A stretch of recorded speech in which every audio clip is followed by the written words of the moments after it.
Good evening to everyone present here. Am I audible?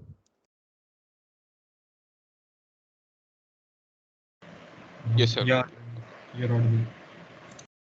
Okay, good evening again. My name is Arvind and I am the president of ISA Manipal Film Section 2021-22. Firstly, I would like to thank the audience for taking time to attend this workshop of ISA Manipal in collaboration with IEEE RAS. Now, regarding the structure of this workshop, today's session would be covered by two members of the Electronics and Control Subsystem of ISA Manipal, touching upon all the basic concepts of this field to aid understand the project display using LT Spice, which would be done by IEEE tomorrow. At the end of tomorrow's session, we would be sharing a doc containing in-depth information on this field, and that would actually benefit the attendees interested in going into this field as a profession. We really hope you find this workshop to be fun and fruitful.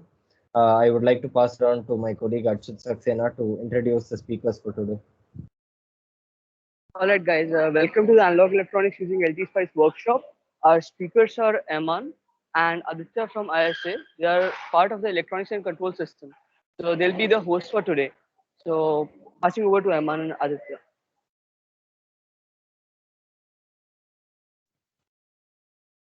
Yeah, good evening, everyone. My name is Aditya, and I'm from the Mechatronics branch, and I'm a member of the ECS subsystem from ISA Manipal. Hello, everyone. I'm Ayman Atif, a third SEM mechatronics student and a member of the ECS subsystem at ISA Manipal.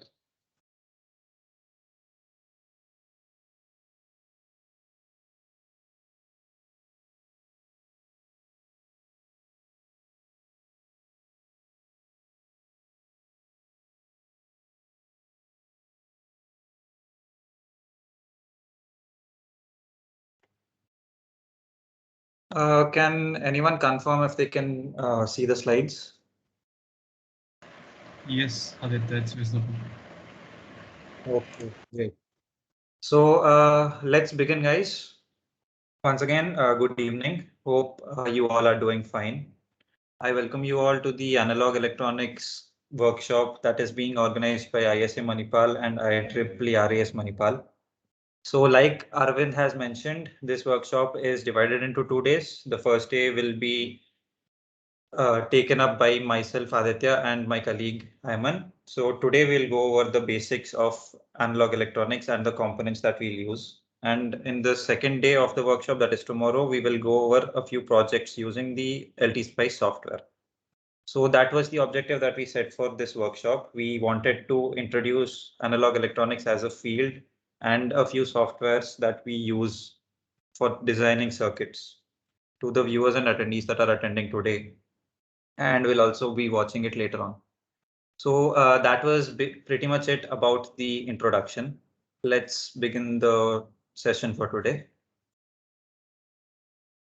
So when we talk about electronics as a field, we can differentiate or classify it into two broader subfields, so to say. So they are digital electronics and analog electronics. In today's world, most of the processing of signals is done in the digital field.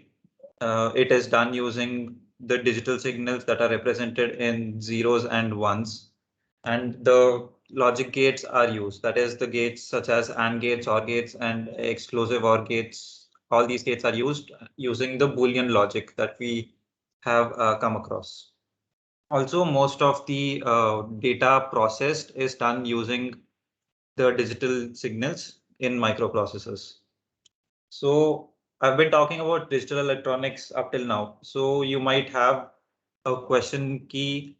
Why do we need to study analog electronics, or what is the importance of analog electronics? So one thing we will need to keep in mind is that whatever data that we have in the real life is in a continuous format. That is, it can be represented in a sine wave, so to say. So there are no discontinuations in the middle.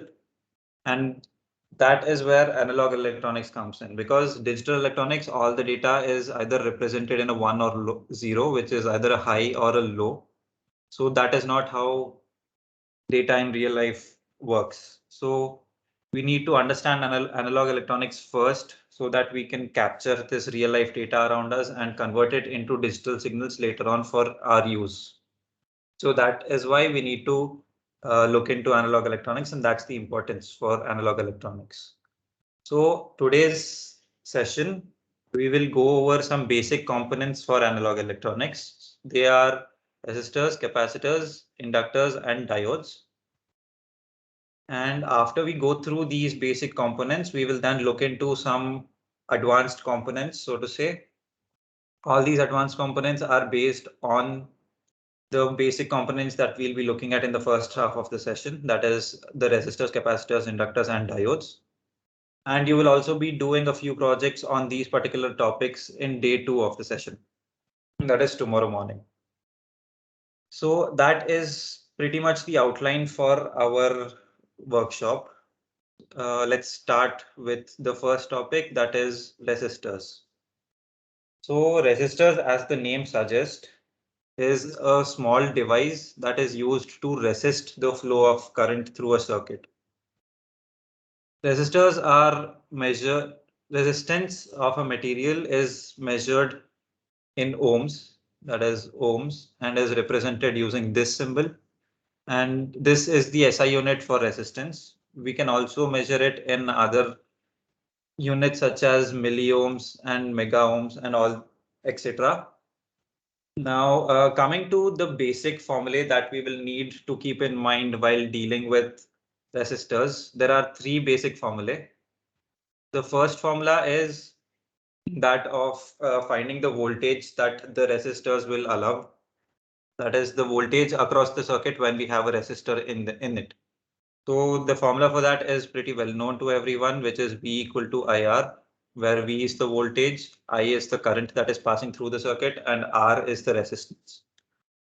Now, the second formula that we will need to keep in mind is the formula of finding the resistance of a particular material itself. So that can be found out by using the formula R is equal to rho L by A, where rho is the resistivity of a particular material, and that is constant for every material. It does not change for that particular material in any state. And L is the length of the material. Let's say we have a conducting wire whose resistance we need to find. So L is the length of the material and A is the cross-sectional area of the material. So these are the 2 formulae. The third formula that we need to keep in mind is that of resistance's dependence on temperature. So temperature also plays a role in the resistance of a particular material. To find out the dependence, the formula that we use is R is equal to R naught into 1 plus alpha delta T, where R naught is the initial resistance, alpha is the temperature coefficient for that particular material, and delta T is the temperature difference between 0 degrees Celsius and the given temperature. So these are the 3 basic formulae that we need to keep in mind, which is V equal to IR, R equal to rho L by A, and R is equal to R naught into 1 plus alpha delta T. We need to keep in mind these formulae when we are attempting to do anything with resistors. Now coming to how resistance is represented in a circuit, this is the symbol that we use in a circuit and in LT-Spice as well. This is for fixed resistors, however. So for variable resistance, we use a slightly different symbol. That is, we put in an extra arrow in the middle to indicate that it is a variable resistor. So these are the different types of resistors that we can broadly classify them into. The first type is fixed resistors, and fixed resistors are the most commonly used type of resistors. And as the name suggests, these resistors have a fixed value of resistance and they cannot be changed dynamically over time. These are the most commonly used resistors because in most of the circuits, the environment is controlled. That is, we know the amount of current or voltage that will pass through the particular circuit. So we do not need we do not need to control the resistance dynamically. Now, even in fixed resistors, there are multiple types of resistors. A few of them are carbon composition resistors, carbon film resistors, metal oxide resistors, wire wound resistors, and surface mount resistors. Now, all these resistors are different and have their own sets of advantages and disadvantages. So I will not be going in detail into each one of these resistors because we will be not having that much time to cover the remaining topics. But if you want to go over them in detail, you can refer to the PDF that you will be given later on. Now coming to the second type of resistors, that is the variable resistors. So as the name suggests, these resistors allow the users to change the resistance dynamically and thereby regulate the current or voltage that is passing through. Now even variable resistors have a few different types of resistors, and some of them are light dependent resistors. As the name suggests, resistance of these particular resistors changes based on the intensity of light around them. And the second type is thermistors, where the resistor is sensitive to heat and changes its resistance according to the temperature. And yeah, like I mentioned, variable resistors are represented using the same resistance symbol, except we put in an extra arrow in the middle to indicate that it is a variable resistor. Now coming to uses of resistors, there are a lot of use cases for resistors, and all these use cases can be broadly classified into three different types. Namely, number one is to regulate the current through a circuit. So this is done to protect components such as LEDs or any other components from currents that they may not be able to handle. So one example for this that some of you might be able to relate to is Arduino programming. Because when we try to learn Arduino programming, the first task that we do is we try to hook up an LED to the Arduino and code something to make sure that the LED blinks. So when we look at the circuit diagram for that particular model, we see that the positive end of the LED is connected to a resistor. Now this is the reason for that, because if we directly connect an LED to the Arduino input, the current that the Arduino provides will be too much for the LED and we will end up damaging the LED. So that is why we put in a resistor in the positive terminal to regulate the current that is flowing through. The second use case is to control the voltage that is passing through circuits. And a very common example is the sound system that we use. The sound system volume can be adjusted by varying the voltage. So the higher the voltage that is applied across, the greater the volume that we get, and vice versa. So that is another use case. And the third use case is production of heat. Now, usually in analog electronics or any electronics in general, production of heat is considered to be as a bad thing because it affects the circuit in a negative manner. However, for resistors, it is considered to be as an advantage and a use case because we use high resistance wires and resistors in appliances such as our home geysers to heat up our water. High resistance wires usually resist the flow of current and they convert that energy into heat energy. So that is also another use case. That is the basics of resistors that we will need to know to deal with the basic stuff. And now we will learn more about capacitors.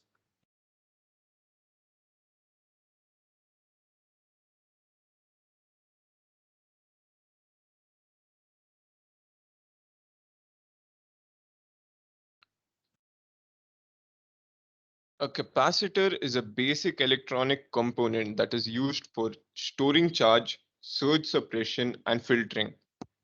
It is widely used and is an important component in the family of electronics. Like resistors, capacitors are also passive components that are used to store an electric charge. It has two electrical conductors separated by a dielectric medium. Both the plates accumulate charge when connected to a power source. One plate gets a negative charge and the other plate gets a positive charge. A capacitor does not dissipate energy, unlike a resistor. Its capacitance also characterizes an ideal capacitor. A capacitor disconnects current in DC circuits and short circuits in AC circuits. This is the representation of capacitors in circuit diagrams as well as in LT-Spice. The types of capacitors available range from very small, delicate trimming capacitors that are used in oscillator or radio circuits and go up to large power metal can type capacitors that are used in high voltage power correction and smoothing circuits. The comparisons between the different types of capacitors are generally made with regard to the dielectric used between the plates. Some capacitors look like tubes, and some small capacitors are often constructed from ceramic materials, which are dipped into epoxy resin to seal them. The following are the various types of capacitors available. We won't be going into their differences and functions. This is just to give you an idea of the different types of capacitors available.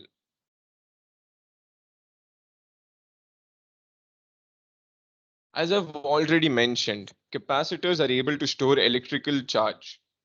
For a capacitor of known capacitance, its ability to store this electrical charge, Q, between its plates is proportional to the applied voltage.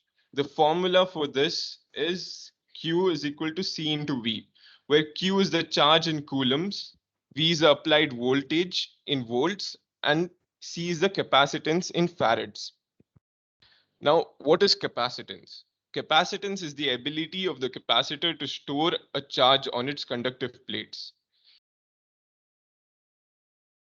Capacitance can also be determined from the dimensions or area of the plates and the properties of the dielectric material between the plates. A measure of the dielectric material is given by the permittivity, epsilon, or the dielectric constant. This formula helps us find the capacitance of a capacitor. Here, epsilon is the permittivity of air. Here, epsilon is the permittivity. Epsilon naught is the permittivity of air. Epsilon r is the permittivity of the dielectric medium.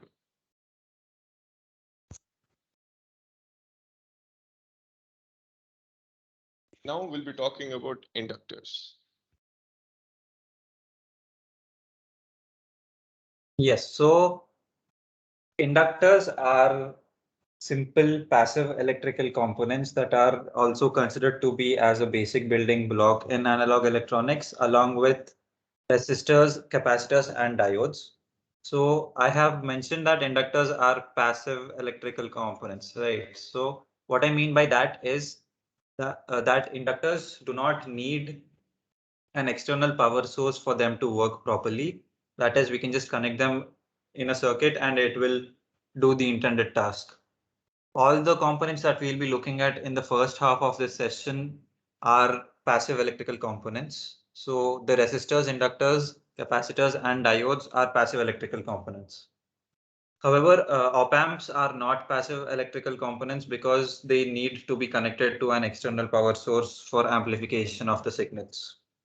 So coming back to inductors, they are considered to be basic building blocks, and the main use case for inductors is to resist the sudden changes in current through the circuit, either high or low. Inductance of a material is measured in henries and is represented using a capital H, which is its SI unit. However, it can also be measured in other units such as millihenries and microhenries as well.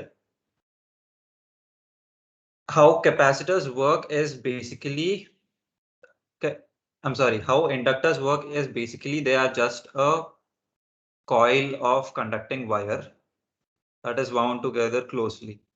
So what this does is whenever electric current flows through this coil, it generates a magnetic field around the coil. So higher the current that flows through the coil, higher the magnetic strength around the coil. What this coil in turn does is it generates a back EMF, which resists the voltage and current that is passing through the wire. So that is how inductors usually work. Now coming back to what they do, inductors temporarily store the electric current that is changing constantly and in the form of magnetic energy, and then eventually release it back into the circuit when the rate of change of current is constant. So one formula that we need to keep in mind while we are dealing with inductors is the formula to find the back EMF that is generated by the inductor. And the formula for that is V is equal to L di by dt, where L is the inductance of the material of the inductor that we are using, and di by dt is the rate of change of current through the circuit. Inductors are represented using this coil-like symbol in LT-Spice and in general electronics as well. Now coming to the different types of inductors, the basic differentiation is done based on the core material that is used for an inductor. So when I say core, what I mean is when we take an inductor, the core is the part that is in the middle of the loop, that is inside the loop. So if the core is empty, that is filled with air, it is known as an air core inductor. These are the most simple inductors and are used for a variety of applications very commonly. However, these are the least efficient out of the three that we are going to look into today. Now, when a magnetic core is used, that is when a magnetic material is inserted instead of nothing, that is air in the core place, the efficiency of the inductor increases because the magnetic material will help strengthen the magnetic field and therefore increase the ability for the inductor to resist the current. So these types of inductors are known as iron core inductors. And the third type of inductor that we will be looking at is the toroidal inductor. Now toroidal inductors, as the name suggests, have the shape of a toroid. So this is how a toroidal inductor looks. It is basically an inductor that is wound together to form a circle. What this does is it leads to reduced loss in magnetic flux, which in turn leads to the maximum efficiency in an inductor. Now coming to the basic formulae for charging and discharging inductors, we have two formulae. First one is for charging and the second one is for discharging. The current that the inductor allows to pass through when it is charging can be found out by using this formula, which is I is equal to I naught into 1 minus e power minus t by capital T, where I naught is the initial current that is flowing through the circuit. Small t is the time elapsed and capital T is the time constant. Now time constant is calculated by the formula L by R. Similarly, when we want to find out the current that the inductor allows through the circuit or the inductor when it is discharging, we can find out by using the formula I is equal to I naught into e power minus t by capital T, where again I naught is the initial current, t is the time elapsed, and capital T is the time constant. Now, if we look at the graphs for charging and discharging, we can see that after one time constant, when the inductor is charging, it allows 63.2% of the total current to flow through. And when it is discharging, after one time constant, it allows 36.8% of the total current to pass through. So these are the formulae that we need to keep in mind while working with inductors. Now coming to the use cases of inductors, they are used in every electrical circuit, along with resistors and capacitors to fine tune the amount of current that is passing through them. In expensive telecommunication equipment like radios, higher efficiency inductors are used because even a small change in the rate of change of current might have very drastic effects such as unwanted noise in the circuits. Inductors are also heavily used in power supply units to control the sudden surges or drops in the current. So this was pretty much it about inductors. Now we will look at the working of diodes.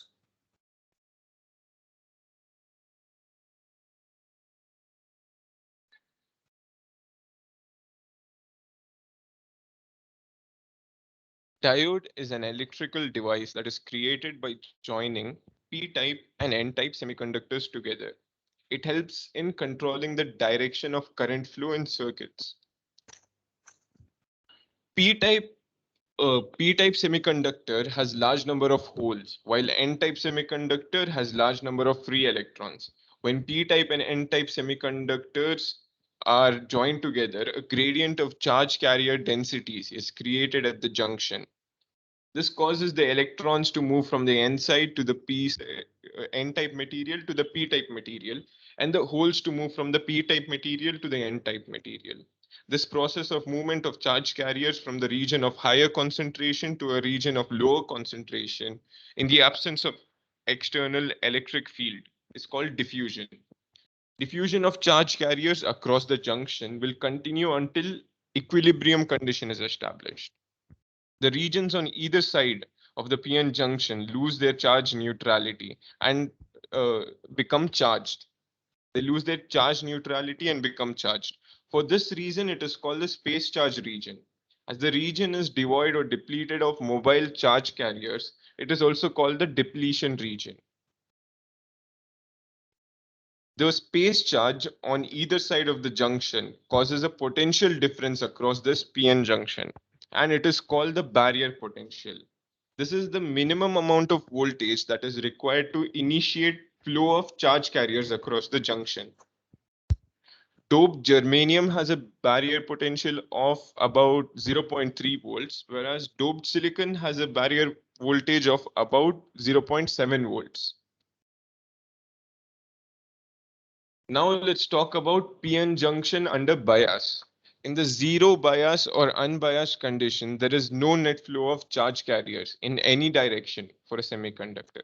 This happens because the minority carriers, that is holes in the N-type material, will encounter barrier in the depletion region to cross the junction and move to the P-type region.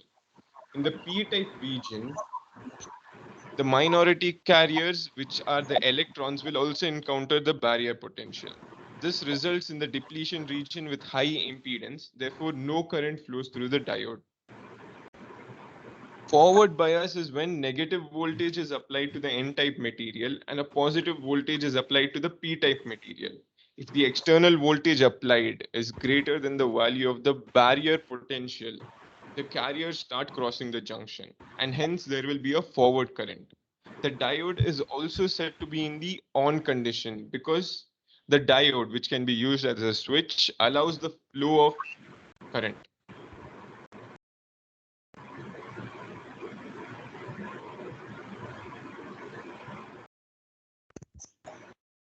Reverse bias is when positive voltage is applied to the N-type material and a negative voltage is applied to the P-type material.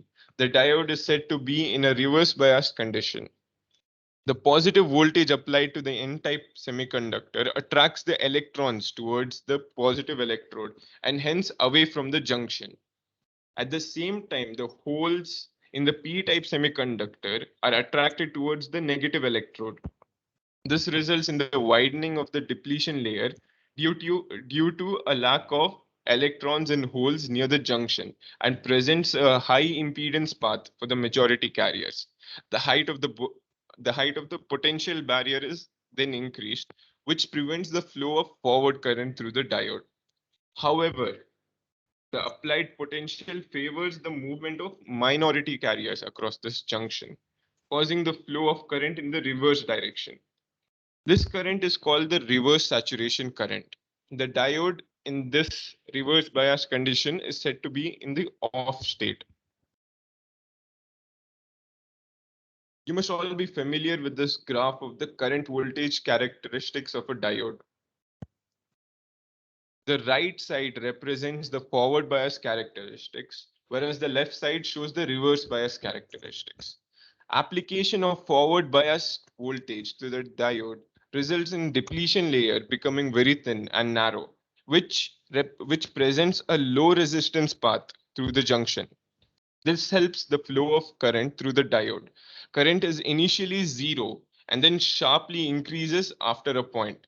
Knee point or threshold point is where this sudden increase in current takes place.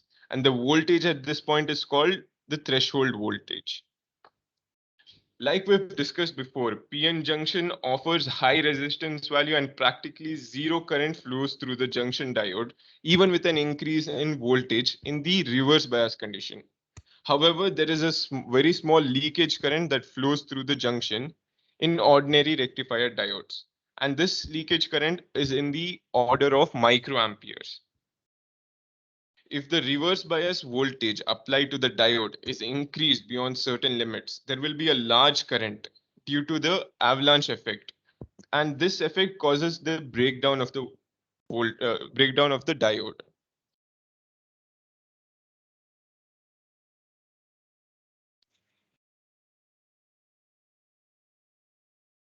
Okay, guys, so that was all about the basic analog electronics components that we'll be needing. From now on, op-amps, accelerometers, and gyroscopes come under the advanced analog electronics components, and we will be using all the components that we have looked into so far in different combinations. So the first topic is op-amps, which stands for operational amplifiers, and what these are essentially high gain amplifiers that are majorly made out of transistors and resistors. So this is how an op-amp is usually represented in a circuit. It has a total of 5 connections, which is V1, V2, VCC plus and VCC minus, along with the output connection. So VCC plus and VCC minus are the external power connections that we provide an op-amp because this is an active component. And V1 and V2 are the input signals that we give in for which we need the signals to be amplified. Now, op-amps are also known as differential amplifiers. This is because they take in two different sets of voltages and amplify the difference between the two. There are basically two different types of op-amp applications. One is the linear application and the second is the non-linear application. Now, as the name suggests, in linear applications, the input and output are directly proportional. That is, if I input a voltage of V1, I will get an output voltage of V1, which is multiplied with a gain G. Now, coming to non-linear applications of the op-amp, we will be looking into 5 different subtypes of non-linear op-amps. They are inverting amplifiers, non-inverting amplifiers, inverting summing amplifiers, non-inverting summing amplifiers, and different amplifiers. I'm sorry, I just lost the connection. Till where was I audible, or was I audible completely? Can someone confirm? You were audible completely.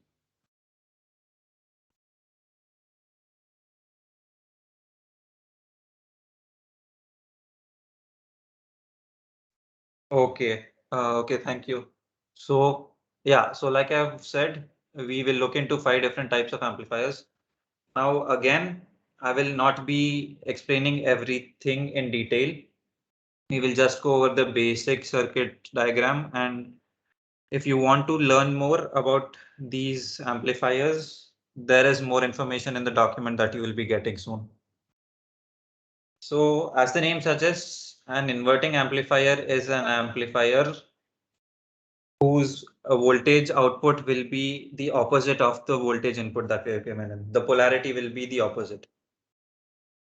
So for example, when I input a voltage of V1, the output we will get is negative V1, which is amplified with a gain constant G.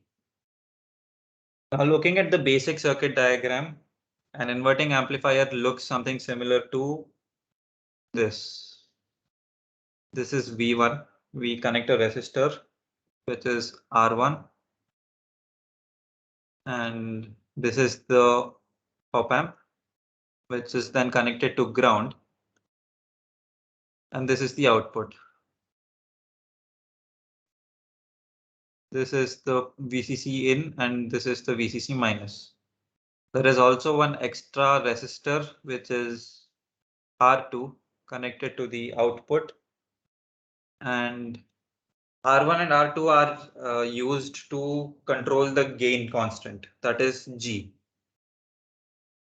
So this is the basic circuit diagram for an inverting amplifier. Similarly, for non-inverting amplifier, it is basically the same, except the output is not in the opposite polarity. So if I given an input voltage of V1, I will get an output voltage of V1, which is amplified via a gain constant G.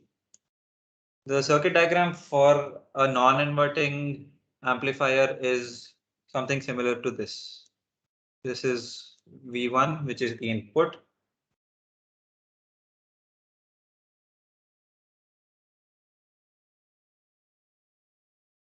This is the output. And this is connected to ground.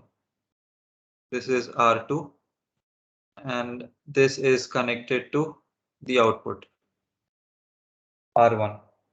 Now again, R1 and R2 are resistances that we choose according to the gain constant that we need and a formula, which you can find out in the document. So this is it about a non-inverting amplifier. Coming to an inverting summing amplifier, it is basically the same as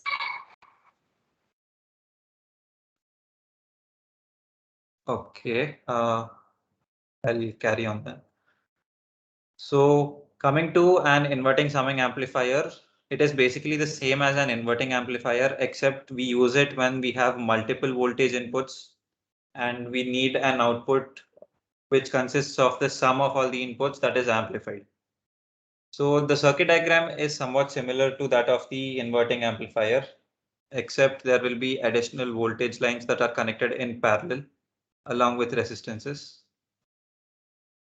Let's say R3 and V3 and R4. So all the resistances R4, R3, R1 and R2 will play a role in deciding what the gain factor will be for the op amp. A non-inverting summing amplifier also works on the same basis, except the output is not having the inverse polarity and will have the sum of all the voltages that is amplified. Now coming to the difference amplifier, the basic circuit diagram for that is similar to this. A difference amplifier will take in two inputs instead of one. In the above four amplifiers, one of the connection was always connected to the ground and the second one was the actual input. So in a difference amplifier, that is not the case. Both the inputs are actual voltages that we supply. And this is connected to the ground. And we also have another resistor connected over here, which is connected to the output. So all these resistances R1, R2, R3 and R4 are used to calculate the gain, and we get an output which is similar to the difference between the voltages that is amplified with a gain constant G. So this is basically the basics of op-amps. We will be looking more into this in tomorrow's session as well. Now we'll look into the next component, that is the accelerometer.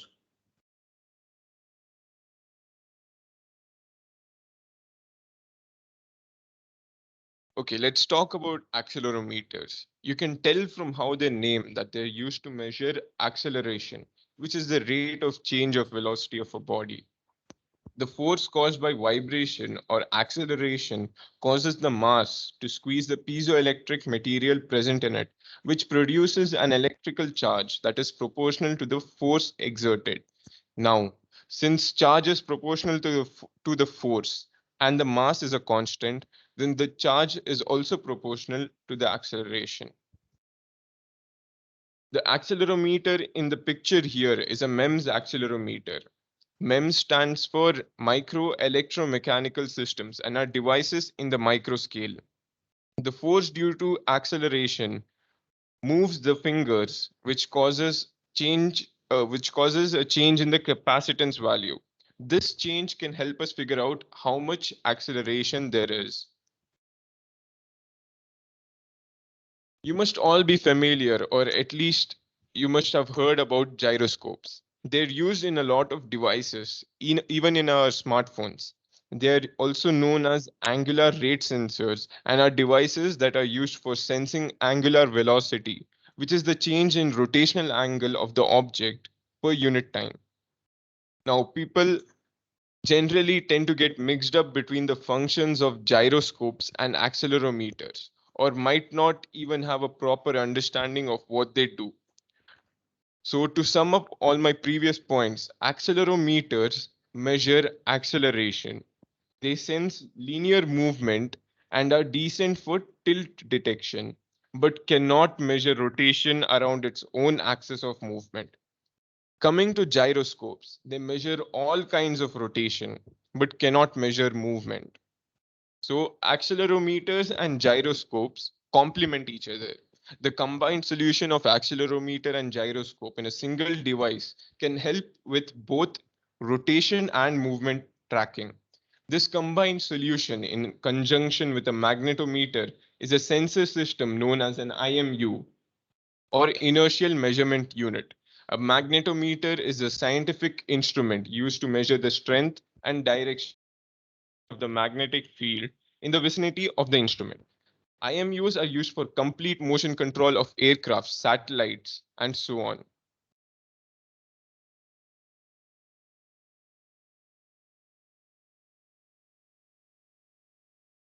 In today's session, we've covered the basics of analog electronics. This will serve as your foundation in it.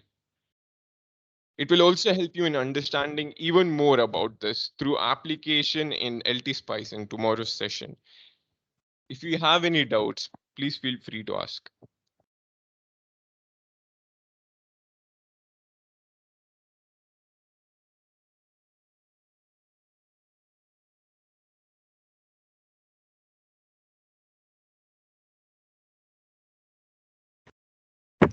Oh, so first of all, a really great session, guys.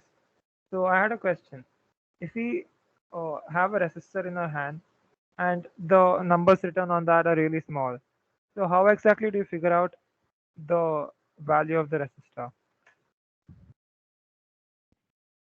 Yeah, so most of the resistors that we use in basic circuits are actually color coded. So there are a number of colors, and usually there are 4 bands of different colors on the resistor.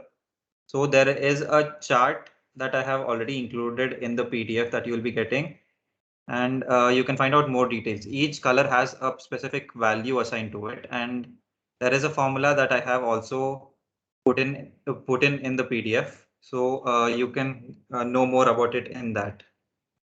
So basically, to answer your question, the resistor is color coded, and we find out the resistance of the particular resistor using that.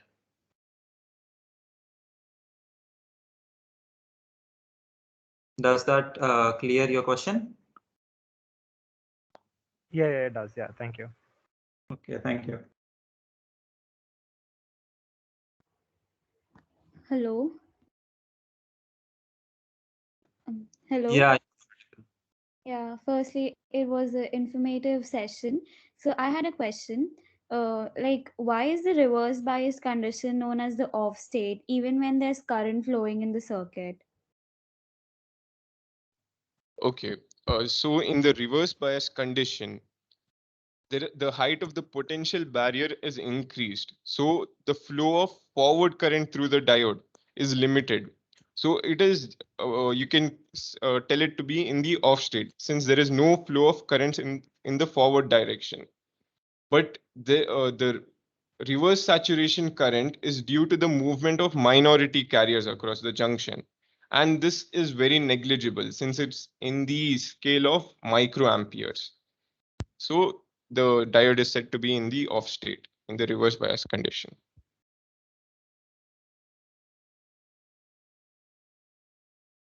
Is your Okay. doubt cleared? Yeah, thank you. Okay, thank you. Okay, so I have like one more question. So how exactly is xenodiode different from the normal diode in practical application, and where do you use it? A Zener diode is a heavily doped semiconductor device that is designed to operate in the reverse direction. The thing is, Zener diodes operate just like normal diode when it is forward biased. But in the reverse bias condition, as the reverse voltage increases to the breakdown voltage, a current starts flowing through the diode. The current increases to a maximum, which is determined by the series resistor, after which it stabilizes and remains constant over a wide range of applied voltages. And the other thing is that it doesn't break down completely when the reverse voltage is increased. It can be used again, unlike a normal diode, which breaks down completely due to avalanche breakdown. Avalanche breakdown does not occur in Zener diodes.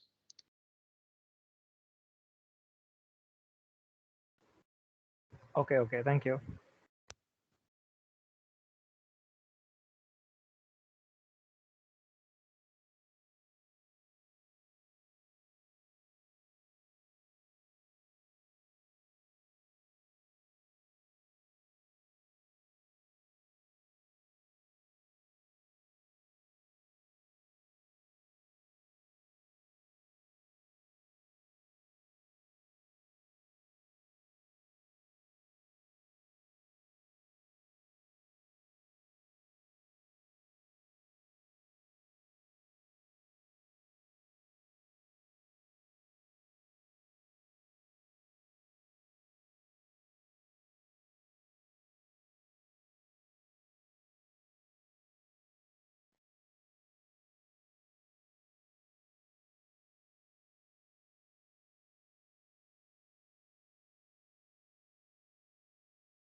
Okay, so I presume there are no more questions for the speakers today. So I think it was a fantastic session. We hope to see the crowd much bigger, hopefully, tomorrow, where IEEE RAS members would be displaying LT Spice. So thank you so much for attending. We'll see you tomorrow. Thank you everyone for attending today's session. Thank you, everyone.